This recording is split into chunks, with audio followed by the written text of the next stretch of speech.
L'organisation du système nerveux. Dans cette capsule, nous allons faire quelques rappels sur le système nerveux. Tout d'abord, à quoi sert le système nerveux? Le système nerveux est un système de communication rapide qui va capter des informations qui proviennent du corps et de l'environnement.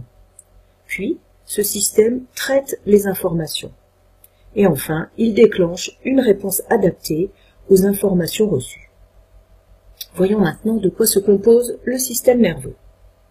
La partie qui traite les informations est appelée le système nerveux central. Dans ce système nerveux central, on trouve des centres nerveux. Les éléments qui captent et transportent les informations constituent le système nerveux périphérique. Voyons cela sur un schéma. L'encéphale et la moelle épinière sont des centres nerveux. Ils constituent le système nerveux central. Les nerfs appartiennent au système nerveux périphérique. Ce sont eux qui vont capter et transporter les informations. Dans les nerfs sont rassemblées les fibres nerveuses.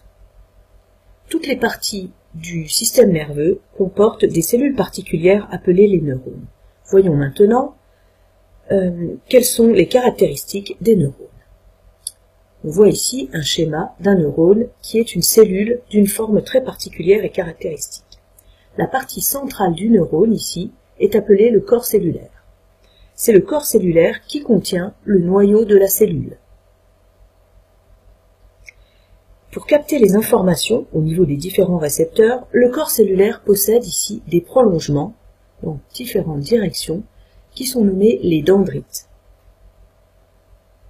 Chaque neurone possède également un prolongement particulier appelé axone. L'axone est entouré d'une gaine, ici, c'est la gaine de myéline. C'est l'axone qui va constituer la fibre nerveuse. Et comme je l'ai dit juste avant, les fibres nerveuses sont regroupées dans les nerfs.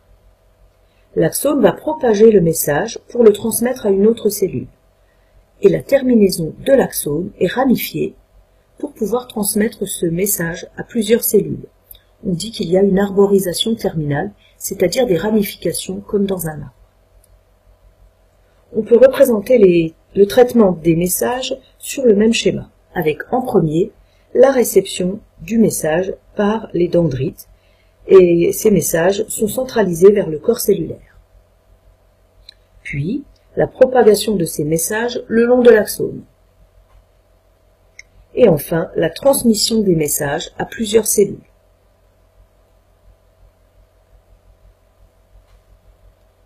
On voit donc qu'il faut bien connaître la structure du système nerveux, mais également du neurone, pour comprendre ensuite le codage et la transmission du message nerveux.